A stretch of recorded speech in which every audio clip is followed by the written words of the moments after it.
बिस्मिल्लाहिर्रहमानिर्रहीम अस्सलाम वालेकुम। जम्मू कश्मीर के अंदर ख़ास तौर से जम्मू सूबे के लिए तमाम 10 के 10 अज़ला के लिए सरकारी ऑर्डर्स जारी हुए हैं और रिपोर्ट तो 30 तारीख तक मांगी गई थी, लेकिन इससे आगे तमाम स्कूलों का ऑडिट करके रिपोर्ट्स मुतलका हुकाम तक, अथॉरिटीज़ तक, डायरेक्टरेट तक पहुँचानी है। 3-4 चीज़ें इंपॉर्टेंट है और इस ऑर्डर की, इस हुक्मनामे की जारी करने की ज़रूरत क्या पड़ी, आवश्यकता क्यों पड़ी, ये ज़रा आप समझने की कोशिश करेंगे। 3-4 चीज़ें कही गई हैं।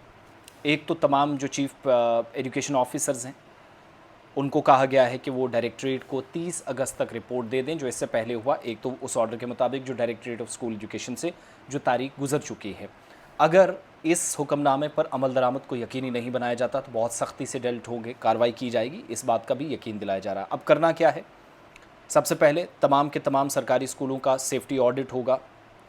सीईओज़, जेडईओज़, स्टेट ऑफिसर्स को कहा गया कि उनके मुतलका जो जुरिस्डिक्शन में आने वाले स्कूल्स हैं, national safety codes and disaster management guidelines या रहनुमा उसूलों के मुताबिक काम होगा। एक बात।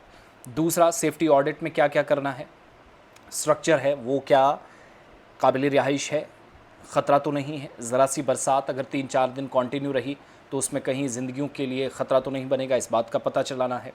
इसके अलावा फायर सेफ्टी सिस्टम और फायर एक्सटिंग्विशर्स हैं या नहीं, यानी आग अगर खुदा न खास्ता किसी स्कूल में लग जाती है, स्ट्रक्चर को बचाने के लिए आपके पास इंतज़ामात हैं या नहीं, आपके पास आलात हैं या नहीं, सिस्टम है।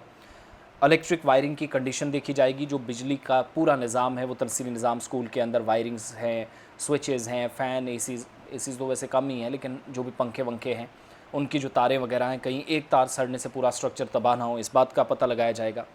बाउंड्री वॉल चेक की जाएगी, गेट, एंट्री और एग्ज़िट पॉइंट्स, ये इसलिए क्योंकि सैलाबी सूरत हाल में कई एक जगहों पर पानी अंदर दाखिल हुआ और बच्चे गैर महफूज थे, जिसके बाद स्कूल्स मैक्सिमम एरियाज़ में बंद करने पड़े।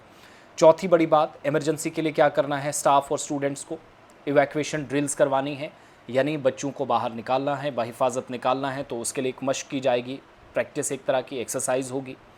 फ़र्स्ट एड अवेयरनेस, फ़ौरी तौर पर बच्चे अगर अस्पताल ना पहुंचाए जा सकें, स्कूल के अंदर दवाई और उनको स्टिचिंग वगैरह करने की ज़रूरत पड़े, कोई ज़ख्मी है, कोई हालात ऐसे बनते हैं तो क्या किया जाए, उसके लिए तैयारी।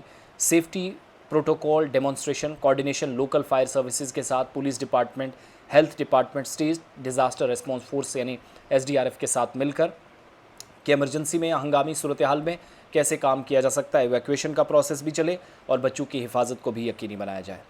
चौथी बड़ी बात, साइकोलॉजिकल सपोर्ट मेजर्स, जिनमें क्या करना है, काउंसलिंग करनी है, पीर सपोर्ट मैकेनिज़्म, बच्चों को जहनी तौर पर तैयार रखना है, ये सब हो सकता है तो आपको ये चीज़ें करनी है।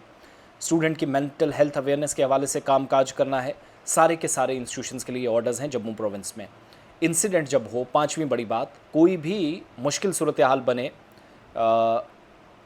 किसी भी इलाके के अंदर, 24 घंटों के अंदर कंसर्न अथॉरिटीज़ और जो मुतलका अफसरान है, अगर किसी की लापरवाही है तो अकाउंटेबिलिटी फ़िक्स होनी चाहिए, जो मेरी नज़र में सबसे इंपॉर्टेंट पॉइंट है। वो दूसरी बात है इम्प्लीमेंटेशन कितनी होती है, मगर जवाबदेही किसकी है, ज़िम्मेदार कौन रहा अनफॉर्चुनेट इंसिडेंट के लिए, उस पर जवाब देना होगा। छठी बात, कम्युनिटी इन्वॉल्वमेंट, लोगों की शराकतदारी को यकीनी बनाना है।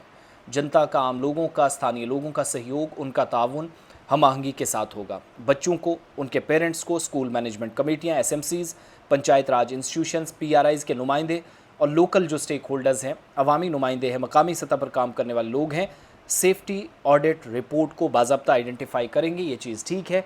मान लीजिएगा पंचायत A के अंदर कोई सेफ्टी ऑडिट हुआ तो वहाँ सरपंच को भी, आज अगरचे नहीं है लेकिन बहसीत नुमाइंदा उसकी ज़िम्मेदारी है, वार्ड मेंबर्स की ज़िम्मेदारी है कि ये ऑडिट सही हुआ है, कल को कोई ख़तरा नहीं होगा, हम भी ज़िम्मेदारी लेते हैं बहसीत ज़िम्मेदार नागरिक या रिस्पॉन्सिबल सिटीज़न, तो वो करना होगा।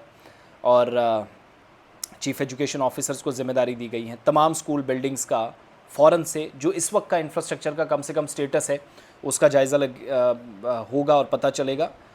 और तालीमी निज़ाम को बेहतर बनाने की तरफ अगर आप जाएंगे तो इंफ्रास्ट्रक्चर होना बहुत ज़रूरी है। अब ये ज़रूरत क्यों पड़ी, मैंने शुरुआत में कहा था, फ्लड मैनेजमेंट रिस्पॉन्स सिस्टम बहुत वीक रहा, वाटर रिसोर्सेज मैनेजमेंट एक्ट 2010 पर कोई काम नहीं हुआ, डिज़ास्टर मैनेजमेंट प्लान 2005 पर कोई काम नहीं हुआ। नतीजा ये कि इस साल सिर्फ अगस्त के महीने में 10,000 से ज़्यादा घर मुतासिर हुए, 1 लाख से ज़्यादा लोग मुतासिर हुए।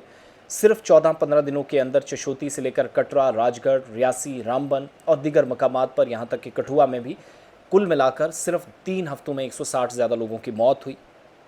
और जम्मू सूबे में जो तबाही मची वो सब इलीगल माइनिंग, एनक्रोचमेंट्स, खड्स पर, सरकारी ज़मीनों पर, ये सारे कब्ज़े वो प्लान्स का हिस्सा है। उसी प्लान में स्कूल भी आते हैं, मैक्सिमम स्कूल्स बर्बाद हुए। केडी की एक स्कूल की, केबी स्कूल की एक वीडियो वायरल हो रही थी, बहुत सारे लोग सवाल पूछते हैं। दरअसल उन्हीं सवालों का जवाब तलाशने की कोशिश ये है। अब इसमें ईमानदारी के साथ काम करने की ज़रूरत है। होगा क्या वो दूसरी बात, लेकिन कम से कम अथॉरिटीज़ ने जिम्मेदारी इस वक्त तमाम लोगों को दे दी है। लोगों के इन्वॉल्वमेंट के साथ काम आगे बढ़ेगा। अपना ओपिनियन ज़रूर दीजिएगा कि स्ट्रक्चर वाइज क्या करने की ज़रूरत है। मंसूबे के तहत आगे बढ़ना होगा, तब कम से कम बच्चों की ज़िंदगियाँ मुतासिर ना हो, जानी नुकसान से बचें और एजुकेशनल इंस्टीट्यूशंस में प्रॉपर एक्टिविटीज़ भी एजुकेशन रिलेटेड या तालीमी सरगर्मियाँ मामूल के मुताबिक चलें।